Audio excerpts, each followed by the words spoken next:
अस्सलाम वालेकुम, मैं हूं आपका मेज़बान साहिबजादा सलील। उम्मीद है आप जहां भी होंगे खैर खैरियत से होंगे। नाज़रीन, आज 29 नवंबर 2025 हफ्ते का दिन है। अभी रात का टाइम है।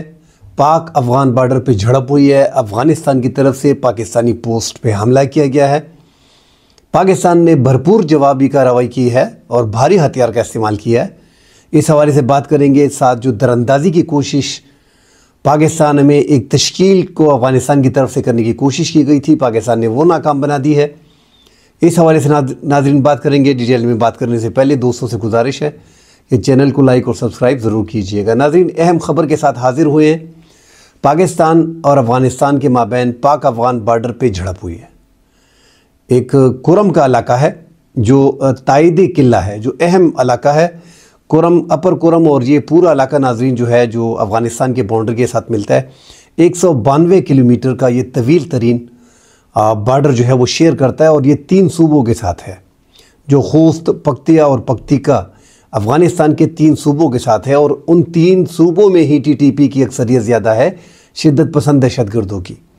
ज़्यादा दुश्वार गुजार रास्ते, जो असल में इस टाइम पे वहाँ पे बर्फ़बारी होती है और वो ऐसा लगता है कि वो पोस्ट मुकम्मल तौर पे मतलब बर्फ़ से ढकी होती है। उसकी आड़ में ये शिद्दत पसंद दहशतगर्द पाकिस्तान में दाखिले की कोशिश कर रहे थे।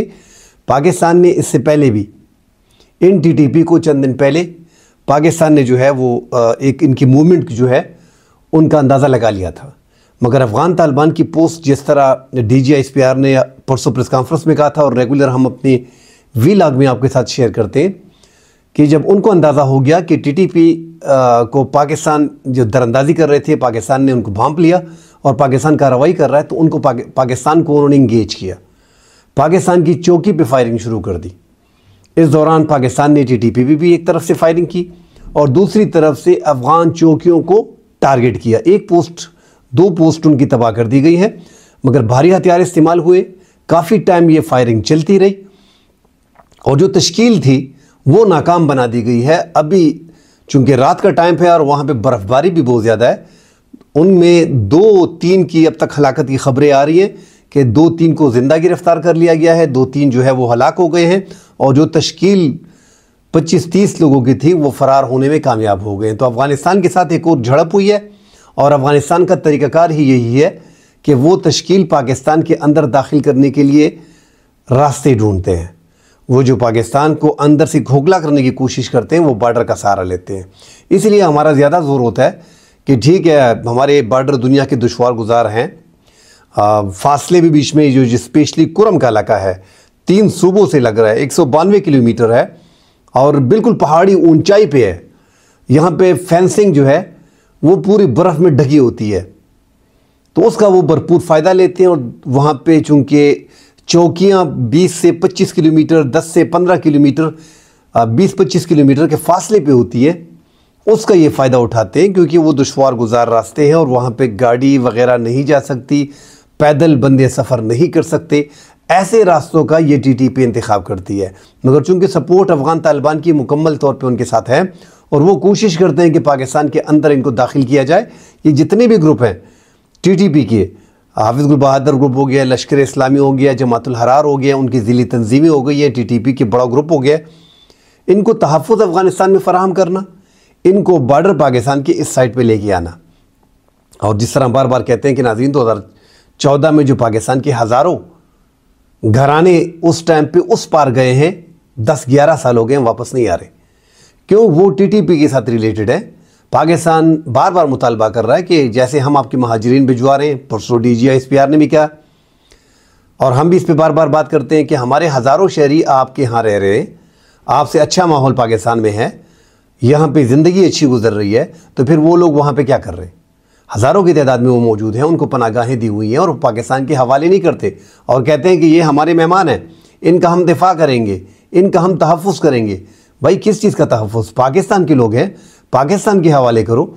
अगर सही लोग हैं, पाकिस्तान में ही रहेंगे। चूँकि पाकिस्तान से भागे हैं, गए, 10-11 साल हो गए, TTP की फैमिलीज़ हैं, उनको सपोर्ट किया जा रहा है, उनको जितना भी जदीद असला है वो फराहम किया जा रहा है और दरअंदाजी करके पाकिस्तान के बॉर्डर को निशाना बनाने के बाद इन लोगों को पाकिस्तान में दाखिल किया जाता है। तो एक बड़ी खबर थी नाज़रीन, इस पहर आपको ये ख़बर देना इंतहाई ज़रूरी थी। आज हमारे नायब वज़ीर-ए-आज़म इसहाक़ डार ने भी बात की थी कि कतर ने जो रोल प्ले किया है, इससे पहले कतर पे हम शुकूक व शुबहात की ख़बरें दिया करते थे, मगर उनकी ख़बर से जो उन नायब वज़ीर-ए-आज़म मुल्क के कि हम ऑपरेशन क्लीन अप जो है वो टीटीपी के ख़िलाफ़ करने लगे थे, अफ़गानिस्तान के अंदर कार्रवाई पाक फ़ौज करने लगी थी, मगर भनक लग गई कतर को, दोस्त ममालिक को। उनको अंदाज़ा हो गया कि पाकिस्तान कार्रवाई कर रहा है और अफ़गानिस्तान की और पाकिस्तान का तनाव जो है वो बढ़ रहा है। उन्होंने फिर बीच में सालसी के लिए तुर्की और उनको इस्तेमाल किया और कतर में जो है 2-3 दिन मुज़ाकरात होते रहे जो नाकाम हो गए और पाकिस्तान का वो ऑपरेशन क्लीन अप जो है वो रह गया। बहरहाल पाकिस्तान के जो हुकूमत के तर्जुमान हैं, सेनेटर जो राना सनाउल्लाह हैं, उनका कहना है कि दाइश के ठिकानों को अफ़गानिस्तान में पाकिस्तान निशाना बनाएगा।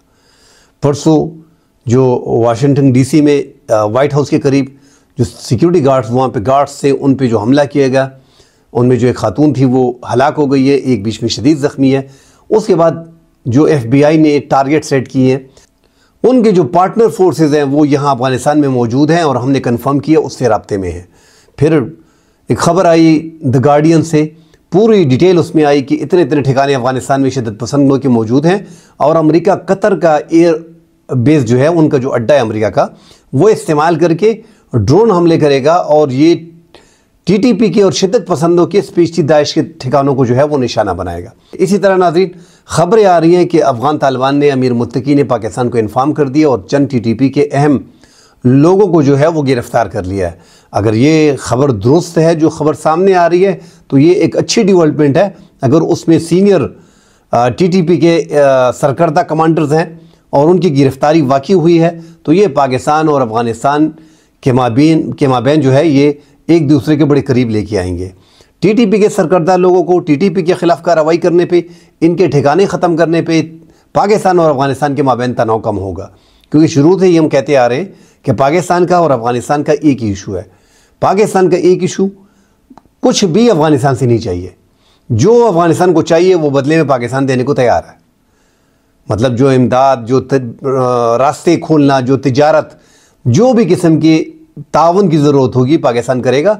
मगर पाकिस्तान का यक नुकाती एजेंडा जो है कि टीटीपी के ठिकाने आपके मुल्क में मौजूद हैं, इनका ख़ात्मा करें, इनके ख़िलाफ़ कार्रवाई करें, इनको गैर मुसल्ला करें और जो पाकिस्तान के टीटीपी के हज़ारों अफराद ज़रबे अदब ऑपरेशन में गए वो पाकिस्तान के हवाले करें और अपनी सरज़मीन इस्तेमाल पाकिस्तान के ख़िलाफ़ ना होने दें।